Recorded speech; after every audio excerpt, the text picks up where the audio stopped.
Sportclub Cambuur spelen juist in Maastricht de 5e uitwedstrijd van dit seizoen tegen MVV. Een verslag van Freer Gwijma.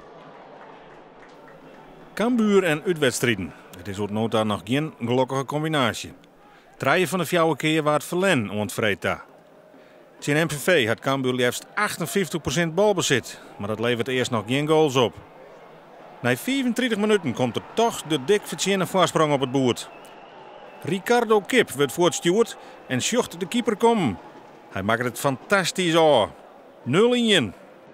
Prachtige stift van Ricardo Kip. En toch gaat het weer mis. Geen vuiltje aan de lucht. En daar baal ik zo verschrikkelijk van. Want dat mag niet gebeuren op dit niveau. Deze fouten, ja, dat is kinderlijk. En dat weet de speler zelf ook. Want in de tweede helft is het Javan Andersson die een grote inschattingsfout maakt. Hij let de bal rennen en sjocht Juri Schrooien vol slijn over de holle.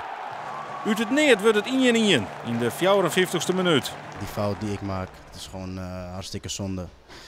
Als dat niet gebeurt, dan win je die wedstrijd gewoon. Een dure flater, want MVV loopt er weer in. Rob Maas wisselt en brengt Martijn Barto in de ploeg. Er komen meerdere kansen waarvan dit de grootste is. Die 1-2 met Ricardo Kip en van dichtbij Barto. En nog een keer, maar hij wol er net in.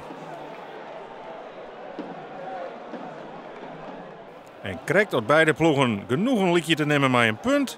Nog 1 keer MVV. Uit de kwarte corner komt de bal op een holle van Dion Gijzen. En de laatste man van het veld beslist dit duel. 2-1 in de 89ste minuut. Cambuur verliest haar 4e duel. En dat had ze aan haarzelfs te danken. Ik weet niet wanneer ik weer goed ga slapen, maar we moeten het wel weer oppakken met z'n allen.